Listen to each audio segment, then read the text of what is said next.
네, 안녕하세요. 한의사 이경입니다. 자, 오늘은요, 습담증에 대한 구체적인 실례를 말씀드리도록 하겠습니다. 지난 시간에 말씀드렸을 때 습담증은 뭐라고 말씀드렸죠? 습담증은 내 몸에서 생기는 병리적인 독소, 노폐물이 쌓여서 여러 가지 질환을 일으키는 거라고 말씀드렸는데요. 이 습담증의 대표적인 증상이 살찌기, 비만이에요. 그럼 습담증으로 생긴 비만과 일반 비만의 차이는 뭐라고 설명드렸죠?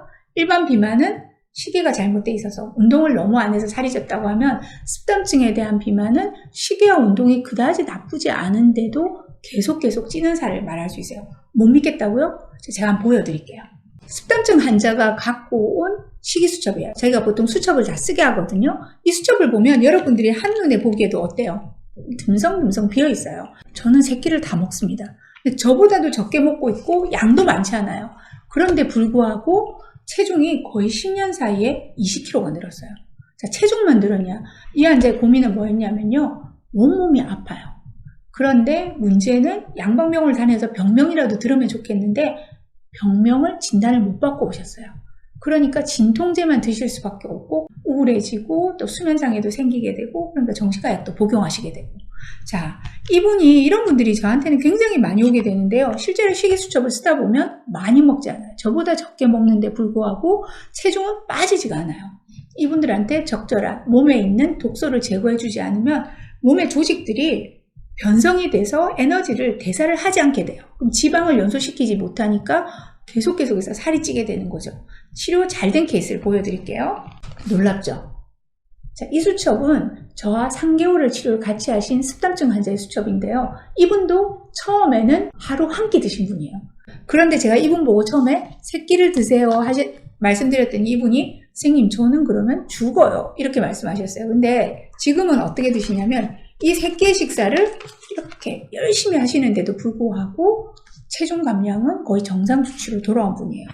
몸에 있는 독소를 제거하면서 장기가 자기 기능을 하게 되면 영양소들을 분해해서 에너지로 쓰기 시작했다는 거죠. 자, 여러분이 이렇게 이해하시면 돼요. 현금이 하나도 없어요, 지금.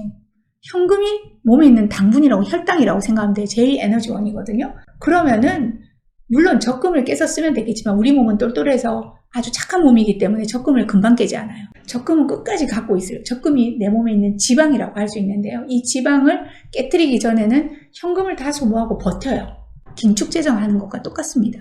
그럼 안 쓰게 되니까 에너지 대사가 느려지죠. 자, 심장은 천천히 뛰기 시작하고요. 우리 몸의 체온 조절을 하는 것들도 점점 떨어지기 시작해요. 그래서 대부분 습담증 환자들이요, 몸이 차다는 얘기를 많이 해요. 다리가 차요, 배가 차요. 왜냐하면 체온을 유발하기 위해서 기초대사율을 활발하게 돌려야 되는데 그걸 하지 않게 된다는 거죠.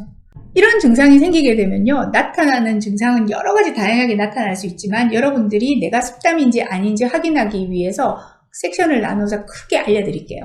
첫 번째 나타나는 건 체중이 늘기 시작해요. 왜냐하면 에너지 대사가 떨어지니까 아까 말씀드린 대로 계속 지방을 쌓기 시작하죠. 두 번째 나타나는 증상은 부종이에요. 습담증 환자들의 기본은 기초대사율이 떨어지면서 기혈의 순환, 혈액의 순환이 느려지기 시작하면서 열 발생이 안 되게 되고 조직 간에 수분이 저류되는 부종이 잘 생겨요. 아침에는 일어나면 얼굴이 항상 탱탱 부어 있으시고요. 그 다음에 오후 되면 다리 쪽으로 부종이 생기기 시작하죠.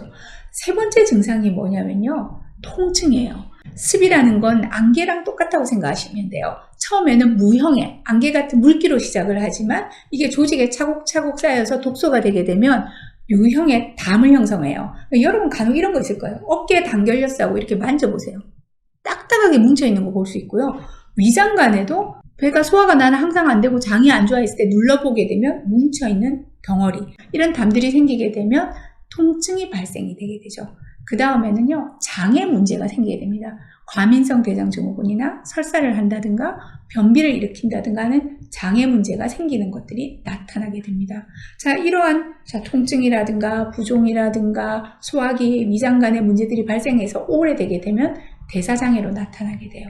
순환이 안 되다 보니 병으로 드러나게 되죠. 어떻게? 병원 갔더니 고혈압 진단, 당뇨 진단, 갑상선 기능 저하증. 그러니까 여러분은 잠재성 고혈압 환자, 잠재성 당뇨 환자, 잠재성 내분비 장애 환자가 되는 거죠. 자, 이게 바로 다 아우르는 게 습담증의 개념이라고 할 수 있습니다. 이렇게 여러분들한테 병으로서의 비만을 설명드렸는데요. 이제는 포인트를 알려드려야 되겠죠. 다음 시간에는 이 습당증을 해결할 수 있는 아주 좋은 방법을 설명해 드리도록 하겠습니다. 궁금하시죠? 다음 시간까지 기다려 주시고요. 오늘 내용이 도움이 되셨으면 좋아요 꼭 눌러주시기 바랍니다. 감사합니다.